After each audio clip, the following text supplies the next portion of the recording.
இன்றைக்கி நீங்கள் பார்க்க போகிறது தமிழ்நாடோட இந்த வருவாய் இருக்கு இல்லையா, இது வந்து எபிசோட் 12. இது வரைக்கும் போட்ட வீடியோஸில் நம்ம என்ன கவர் பண்ணியிருக்கோம்னா, ஜிஎஸ்டியில் இந்த வருவாய், alcohol, property registration, stamp duty, அப்புறம் டெல்லியிலேருந்து இந்த டேக்ஸ் ரிட்டர்ன்ஸ் இதெல்லாம் சேர்த்து எவ்வளோ வருதுன்னு பார்த்தோம்.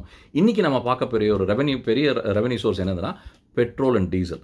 இப்போ மிகப்பெரிய கொஸ்டின் நம்ம எல்லா சிட்டிசன்ஸ்க்கும் என்னென்னா, நீங்கள் போய் ஒரு பெட்ரோல் பங்க்கில் போய் இப்போ ஃபியூல் போடுறீங்கன்னு வச்சுக்கோங்களேன், ஜிஎஸ்டி வந்து நீங்கள் பே பண்ணுவீங்கன்னு நினச்சிட்டு இருப்பீங்க. ஆக்சுவலாக உண்மையாக அது கிடையாது.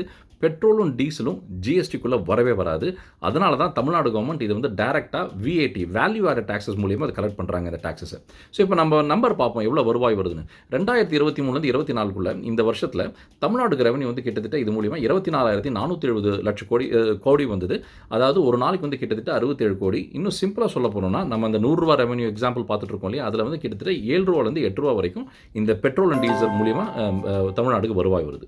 ஸோ இப்போ வந்து இதில் வந்து மிகப்பெரிய கொஸ்டின் என்னென்னா, இது ஏன் வந்து ஜிஎஸ்டிக்குள்ளே வரலை? இந்த பெட்ரோலும் டீசலும் வந்தால் நம்ம வந்து ஆர்டினரி மக்களுக்கு வந்து இதோட அந்த பெட்ரோல் டீசல் விலை வந்து கம்மியாகுமா, தமிழ்நாடுக்கு வந்து ரெவன்யூ கம்மியாகுமா? இதுதான் நம்ம வந்து இன்னொரு அடுத்த வீடியோவில் நம்ம பார்க்க போகிறோம். ஏன்னா இது வந்து நிறைய பேர் வந்து இன்னும் கொஞ்சம் ஃபுல்லாக புரிஞ்சிக்க முடியல. ஸோ நம்ம அதை கொஞ்சம் டீட்டெயிலாக பார்ப்போம். வாங்க பேசலாம். நான் உங்கள் ஷாம் பேசுகிறேன். நான் தமிழ்நாடு இந்த ஃபைனான்ஸ் பட்ஜெட்லாம் வந்து நான் எளிமையாக கொஞ்சம் பிரேக் டவுன் பண்ணி எல்லாரையும் ரீச் ஆகிற மாதிரி நான் இந்த ஷார்ட்ஸ் போட்டுட்டு வந்துட்டுருக்கேன். So like, comment and subscribe.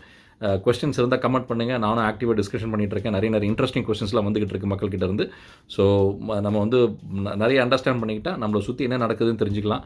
அதே மாதிரி தமிழ்நாடு கவர்னன்ஸ் இதெல்லாம் எப்படி இம்ப்ரூவ் பண்ணலாம் அப்படின்னு நம்ம வந்து ஆஸ் அ சிட்டிசன் வந்து நம்ம பொலிட்டிக்கல் லீடர்ஸை வந்து நம்ம கொஸ்டின் கேட்டு கொஞ்சம் making sure that it's going in the right direction. சரியா? வாங்க பேசலாம். நான் உங்கள் ஷாம் பேசுகிறேன். நம்ம இன்னொரு வீடியோவில் சந்திப்போம். மிக்க நன்றி.